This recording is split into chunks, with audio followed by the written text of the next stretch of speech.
Canto4.22, text 30. Indriyer Vishaya Krishter Indriye Vishya Krishte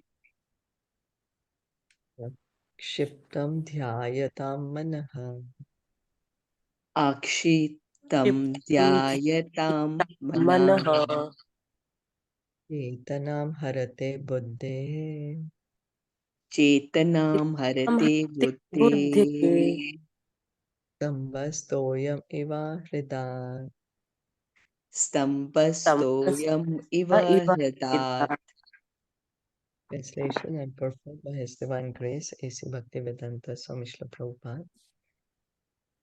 When one's mind and senses are attracted to sense objects for enjoyment, the mind becomes agitated. As a result of continually thinking of sense objects, one's real consciousness almost becomes lost, like the water in a lake that is gradually sucked up by the big grass straws on its bank.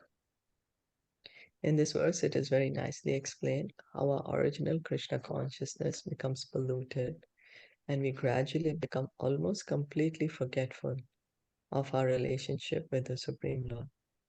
In a previous verse, it is recommended that we should always keep in touch with the devotional service of the Lord so that the blazing fire of devotional service can gradually burn into ashes material desires and we can become liberated from the repetition of birth and death. So it's our desires that are keeping us here in the material world, our material desires. And when we engage in devotional service, then these desires burn. So nicely poetically said.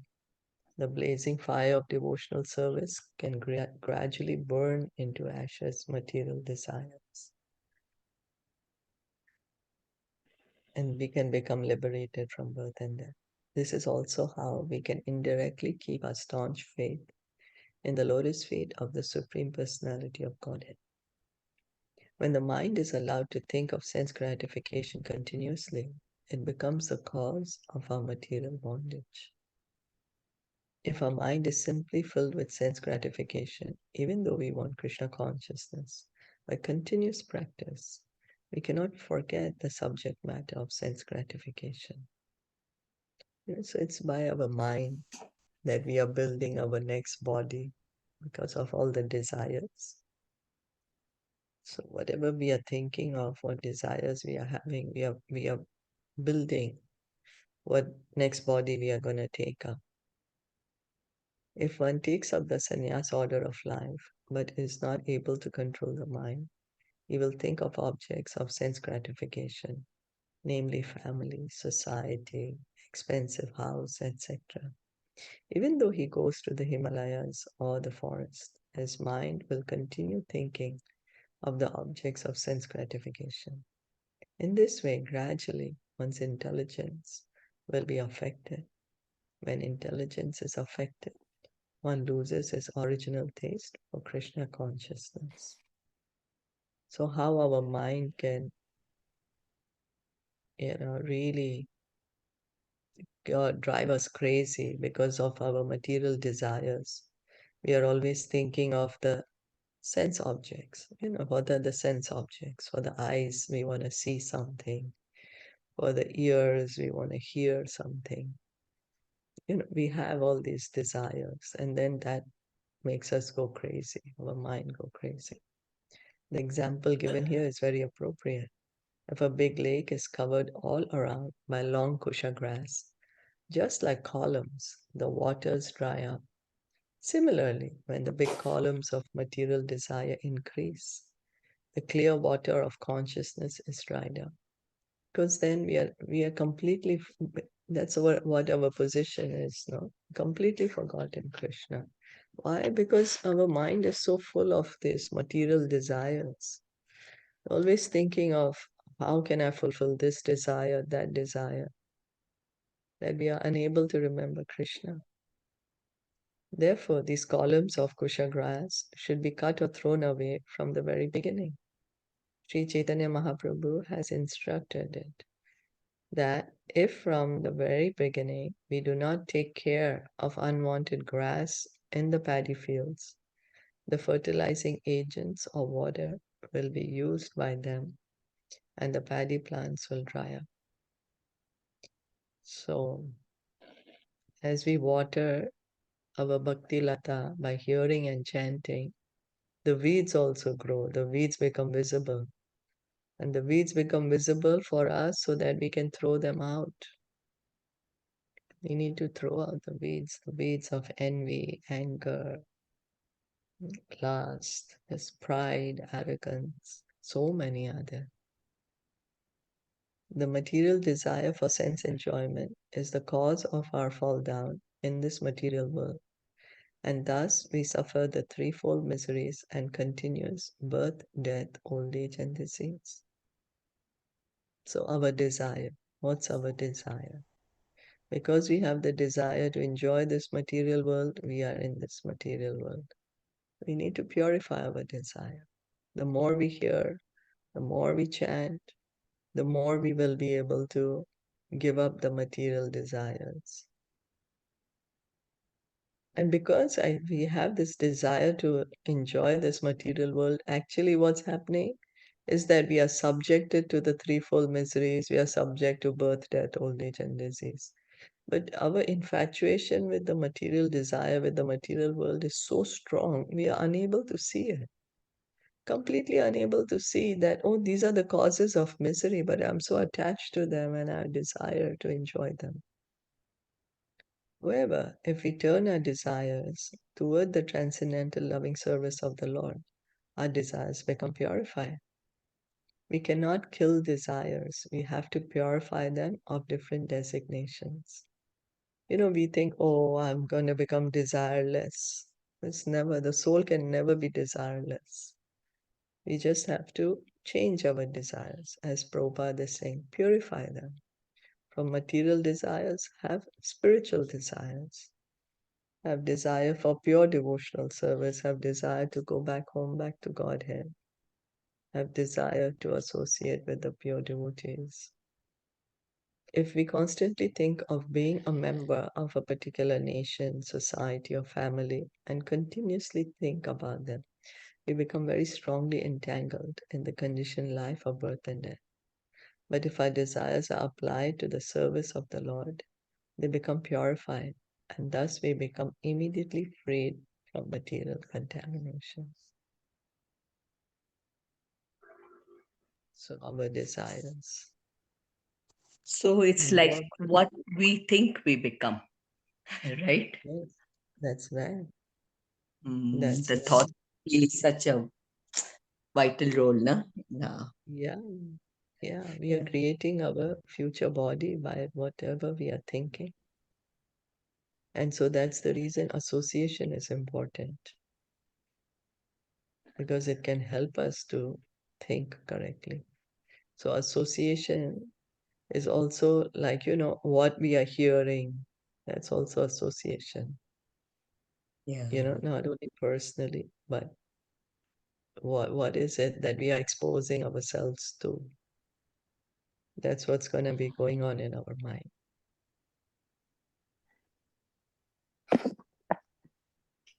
Pashyati anusmritishchittam Brashyati Prashyati anusmriti chittam anusmrtischittam yana brahmsha smritishaye jnana pramsha jnanasmriti smritishaye tadrodham kavaya prabhur tadrodham तद्रूपं kavaya कवय प्राहुर् atma pahanavam atmanah. atma पल्लवम् atma आत्मनः When one deviates from his original consciousness, he loses the capacity to remember his previous position or recognize his present one. When remembrance is lost, all knowledge acquired is based on a false foundation. When this occurs, learned scholars consider that the soul is lost.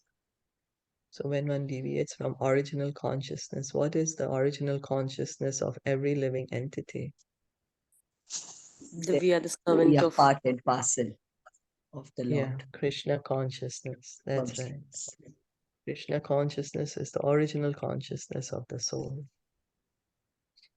The living entity or the soul is ever existing and eternal. It cannot be lost. But learned scholars say that it is lost when actual knowledge is not working. So, what Prabhupada is explaining to us, it's not that, that the soul is never going to exist. We are always going to exist. But what does it mean the soul is lost? Means, how we say, he or she has lost it. We also might use the term. Like, totally out of your mind, totally not aware of what you're doing. So that's why the learned scholars are saying the soul is lost, because means not acting on the proper platform. When what is that? When actual knowledge is not working, means completely bewildered, completely entrapped in Maya. There is a difference between animals and human beings. According to less intelligent philosophers, animals have no soul. But factually, animals have souls. Due to the animals' gross ignorance, however, it appears that they have lost their souls. Without the soul, a body cannot move. That is the difference between a living body and a dead body. When the soul is out of the body is called dead. Yeah, the difference between living body and dead body. So the animals also moving about, no? They have souls, and when the animal dies, the body does not move. And then we'll say, oh, but the plants don't move about. But then why the plants have souls? Well, because the consciousness is even lower in the plants than it is in animals. But plants also have souls.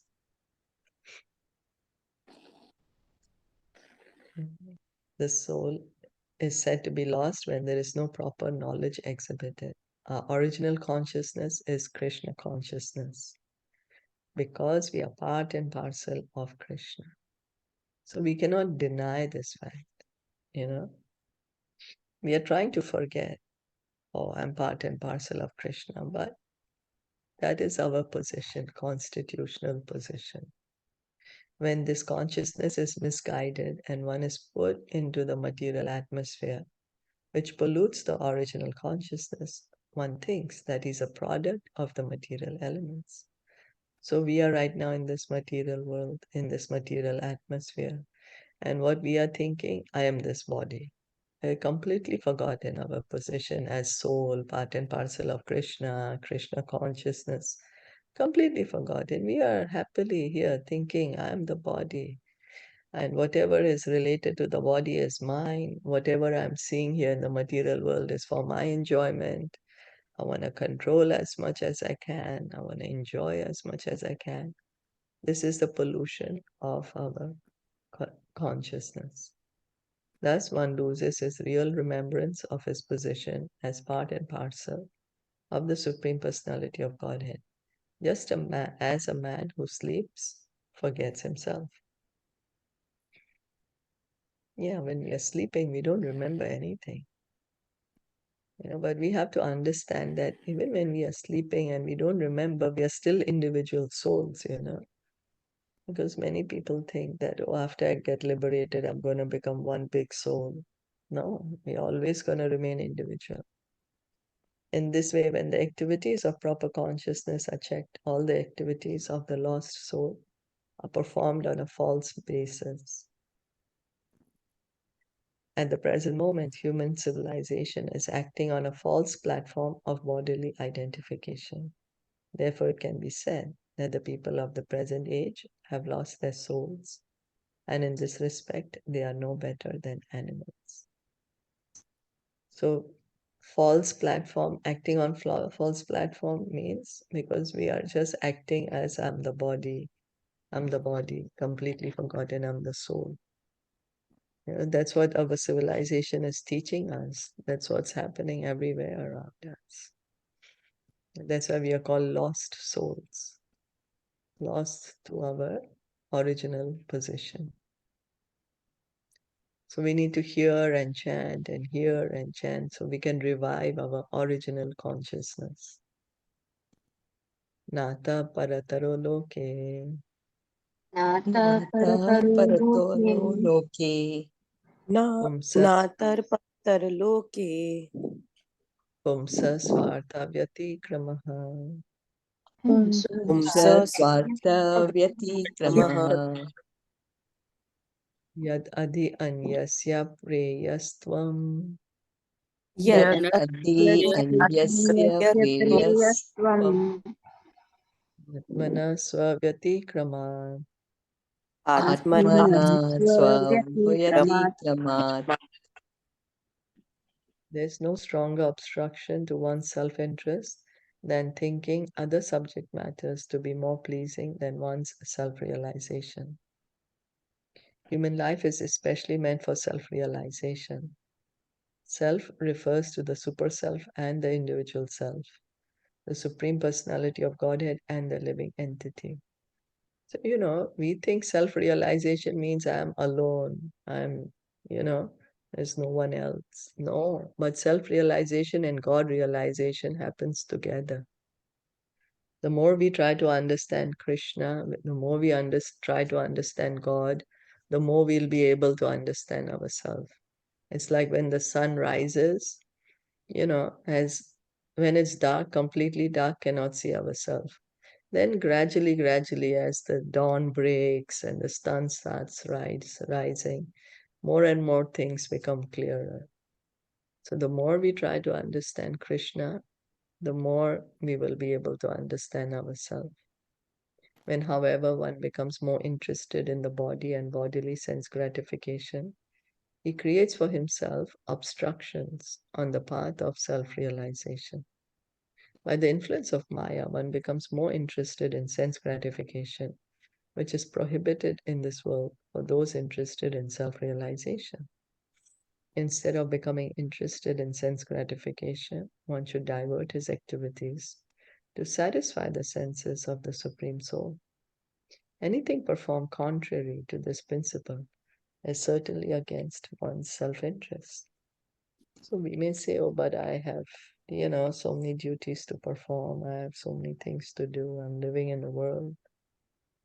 Well, we do our duty for the satisfaction of Krishna. At the same time, we hear and chant. Krishna is telling Arjuna, you do your duty, do it for my satisfaction, offer the results to me. And at the same time, we continue to hear and chant. Arthendriyartha bhedhyanam. अर्थे इंद्रिय अर्थे अभ्यानाम Sarvarthapahanavo nirnam. सर्व आशा Sarvarthapanavo अपहनना nirnam. Brahmshito jnana vijnana. भ्रंशित Brahmshito ज्ञान jnana विज्ञान vijnana. Yena vishati mukhyatam. Yena यति vishati मुख्यता mukhyatam. Human society constantly thinking of how to earn money and apply it for sense gratification brings about the destruction of everyone's interest.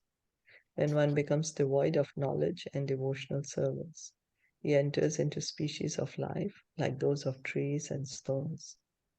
Gyan or knowledge means to understand one's constitutional position, and Vigyan refers to practical application of that knowledge in life. So knowledge to understand I'm not the body, I'm not matter, but I'm spirit, I'm the soul. That is knowledge. And then once you get the knowledge, you have to practically apply the knowledge. Science. That's why it's called science of self-realization. Practical application of knowledge in life. Okay, I'm not the body, I'm the soul. So now that I'm the soul, what do I need to do? In the human form of life, one should come to the position of Gyan and Vigyan. But if despite this great opportunity, one does not develop knowledge and practical application of knowledge through the help of a spiritual master and the Shastras, in other words, if one misuses this opportunity, then in the next life he is sure to be born in a species of non-moving living entities. Non-moving living entities include hills, mountains, trees, plants, etc. Some mountains have life, some stones have life, some hills have life. We may think, oh, how? But because the consciousness is so low that we are put into such bodies, then this stage of life is called punyatam or mukhyatam, namely making all activities zero. Philosophers who support stopping all activities are called shunyavadi. By nature's own way, our activities are to be gradually diverted to devotional service. But there are philosophers who, instead of purifying the activities, try to make everything zero or void of all activities.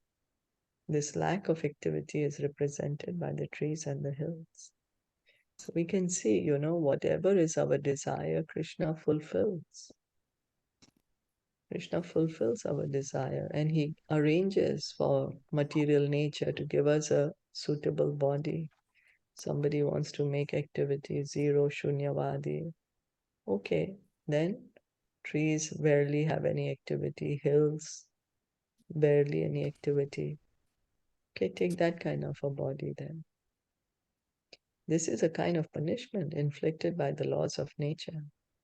If we do not properly execute our mission of life in self-realization, nature's punishment will render us inactive by putting us in the form of trees and hills. Therefore, activities directed towards sense gratification are condemned herewith. One who's constantly thinking of activities to earn money and gratify the senses is following a path which is suicidal. Factually, all human society is following this path, some way or other. People are determined to earn money or get money by begging, borrowing, or stealing, and applying that for sense gratification. Such a civilization is the greatest obstacle in the path of self-realization. So we need to gradually purify our material desires. The more we hear, the more we chant, the more we associate with devotees, we can purify our material desires, we can purify our consciousness. As earlier we just read, knowledge means to understand I'm not the body, I'm the soul. But this knowledge has to be practically applied. Okay, if I'm not the body, if I'm the soul, what I have to do? What do I have to do? We have to engage in devotional service because that's the eternal activity of the soul. That is practical application of knowledge. Na kuryat karhichit sangam. न कुर्यात् कुर्यात् कर्हिचित् सङ्गम् Tamastivram tite rishu. तमस्तीव्रं तितिरीषुः Dharma artha kama mokshana. काममोक्षाणां Yad atyanta vighatakam. यत् अत्यन्तं अत्यन्तविघातकम्.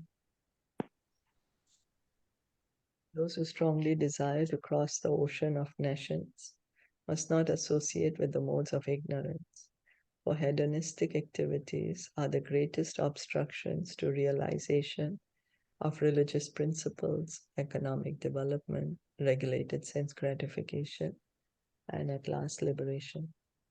The four principles of life allow one to live according to religious principles, to earn money according to one's position in society, and to allow the senses to enjoy the sense objects according to the regulations, and to progress along the path of liberation from this material attachment.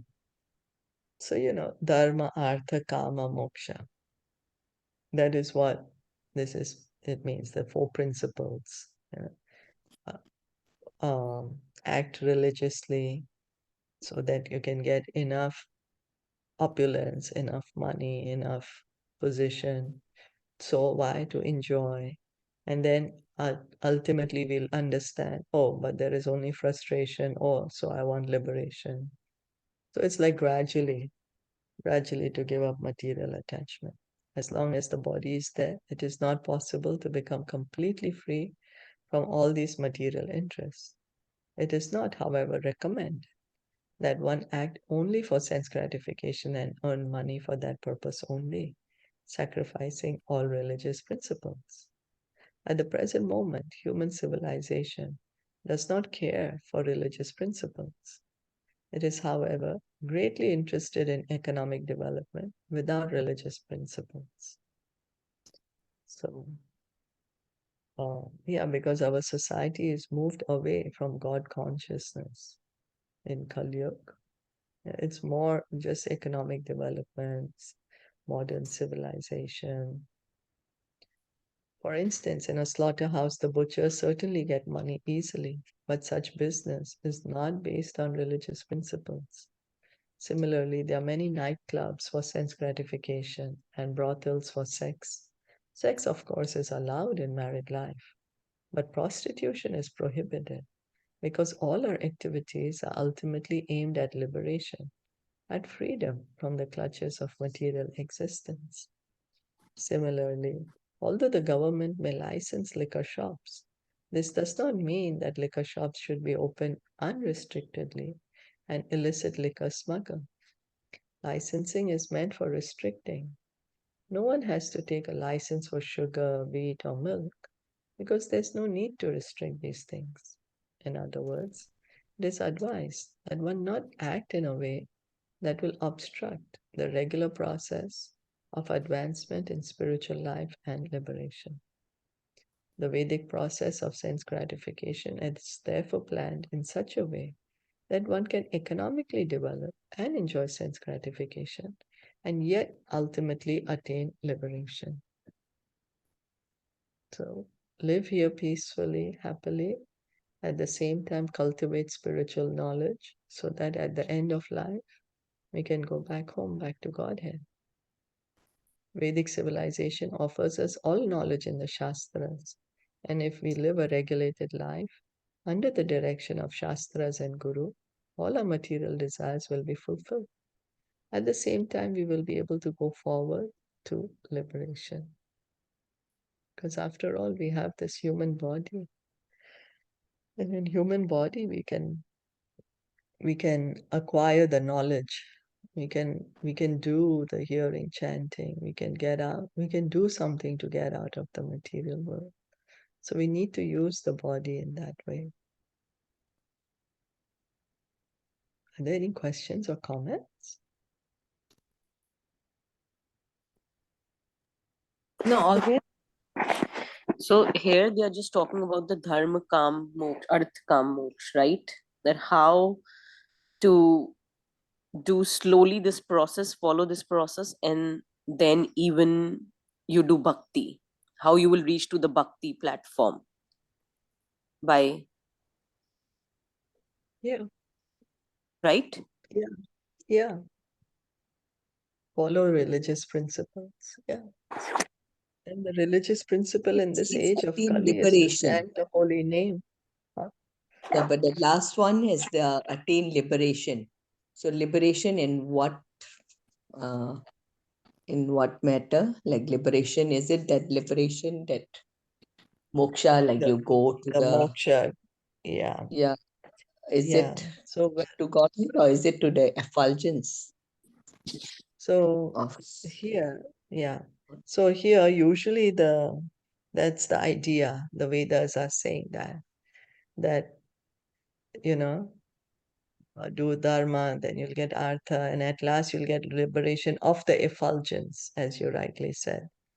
But then we understand in the age of Kali, our religious principle is what? To chant the holy name. And we understand that liberation is just the beginning of our real activity. So why we are encouraged at least to do this is because right now nobody is even doing any religious principle. There is no even understanding that we are the spirit soul, so we should try to even get liberation. So at least to come to that thinking, we are being encouraged. Okay, at least start with religious principles. Is that okay? Yeah. But of course, higher principle, our religious principle is engage in devotional service, chant the holy name, and the real liberation is we understand that we are the part and parcel of Krishna, and we engage in devotional service to Krishna.